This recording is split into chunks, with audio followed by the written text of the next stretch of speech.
সার্থককে এবার পাল্টা উত্তর দিয়ে রীতিমতো সার্থকের মুখ বন্ধ করে দিল এবার স্রোতের পক্ষের আইনজীবী। হ্যাঁ বন্ধুরা, ভিডিওতে লাইক দিয়ে দেখতে থাকুন। সার্থকের মন গড়া গল্প বলা শেষ হয়ে যাওয়া মাত্রই যখন স্রোতের পক্ষের আইনজীবী হাততালি দিয়ে বলতে থাকে যে সত্যি সার্থক সেনগুপ্ত, আপনি এতক্ষণ ধরে পুলিশ থেকে শুরু করে সকলকে নিয়ে যে সুন্দর করে ভুয়া বানিয়ে গল্পটা আমাদের সকলকে শোনালেন না, সেটা শুনে আমি সত্যি আপনার প্রতি ইমপ্রেস হয়ে গিয়েছি। এর পরবর্তী থেকে এরকম কোনো মিথ্যাচার এবং গুজব ছড়ানোর জন্য যদি কাউকে কোর্টে প্রয়োজন পড়ে না, তাহলে আমি অবশ্যই আপনাকে কল করবো। আপনার কন্ট্যাক্ট নাম্বারটা প্লিজ আমাকে দিয়ে যাবেন।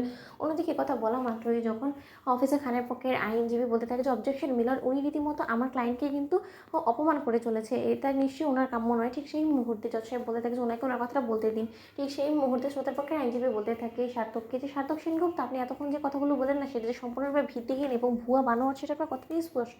এবং আমি কি কোনো মতো ধরে নিতে পারি যে অফিসার খান নিজের প্রমোশন করার জন্য রীতিমতো আপনাকে টাকার প্রলোভন দেখে আপনার মুখ থেকে মিথ্যা গুজবগুলো ছড়ানোর জন্য আপনার উপরে জোর খাটিয়েছে, সেরকম কোনো কিছুই? কত টাকার বিনিময়ে আপনি ঠিক এই মিথ্যে গল্পগুলো শোনালেন সকলকে বলুন তো? এবং এতে করে কিন্তু আপনি কোর্টেরও অনেকটা সময় লস করে ফেলেছেন। এবং মাই বিলাভড ফ্রেন্ড, আপনাকেও একটা কথা বলছি, আপনি এইরকম একটা স্ট্রং এভিডেন্সের কথা বলছিলেন যে কিনা একটা গল্প শুনিয়ে গেলো রীতিমতো আমাদের সকলকে, কিন্তু এতে করে তো আপনি কোনো কিছু প্রমাণ করতে পারেন না। আপনার কাছে কোনো ভিডিও ফুটেজ বা কোনো কল রেকর্ডিং এরকম কোনো কিছু আছে যাতে করে কিনা আপনি এই গোটা জিনিসে, এই গোটা কেসের মোড়টা ঘুরিয়ে দিতে পারেন? সেরকম কোনো কিছু আপনার কাছে নেই। অথচ আপনি সামান্য মুখের কথা আপনি কোর্টকে বলছেন যে তারা বিশ্বাস করে যাতে আপনার আর কথা অনুযায়ী তারা নীলাঞ্জনা দেবী শাস্তির ব্যবস্থা করে ফেলে। সেটা কি করে হতে পারে? মিলন, আমি একবার সার্থক সেনগুপ্তকে কিছু প্রশ্ন করার জন্য পারমিশন চাইছি। ঠিক সেই মুহূর্তে সার্থকের কাছে গিয়ে স্রোতের পক্ষে আইনজীবী বলতে থাকে যে আচ্ছা সার্থক সেনগুপ্ত, আপনি প্রফেশনে তো অ্যাজ আ ডক্টর, তাই না? তাহলে অ্যাজ আ ডক্টর হিসেবে আপনার কি করণীয় ছিল ঠিক সেই সময়টাতে দাঁড়িয়ে যখন কিনা আপনার স্ত্রী গুলি লেগেছিল? তখন আপনি সঙ্গে সঙ্গে, আমি যতদূর জানি, যে আপনি আপনার স্ত্রীকে বাঁচানোর জন্য সেখানে ছুটে গিয়েছিলেন এবং অতঃপর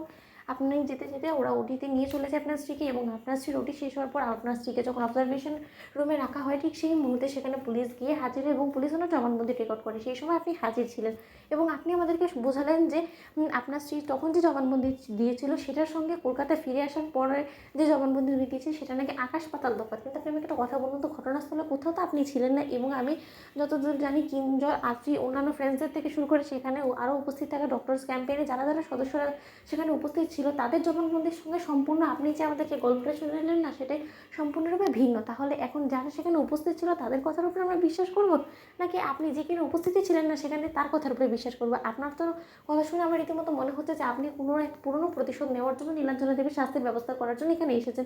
এবং আমার খুব সম্ভবত মনে হয় যে আপনি মনে প্রাণে চান যে অফিসার খানের কোনো মতে প্রমোশনটা হয়ে যাক। তার জন্যই হয়তো বা আপনি উঠে পড়ে লেগেছেন আপনার স্ত্রীর বিরুদ্ধে গিয়ে আপনার স্ত্রীকে ছোটো করার জন্য এবং আপনার স্ত্রীকে হাসির খোরাক করে তোলার জন্য, শুধুমাত্র আপনি আপনার পুরনো প্রতিশোধ নেবেন বলে। কিন্তু এটা আপনার প্রতিশোধ নেওয়ার জায়গা না, সেটা আপনাকে মনে করিয়ে দিচ্ছি। তো বন্ধুরা, লাইক এবং শেয়ার করে সাবস্ক্রাইব করতে ভুলো না।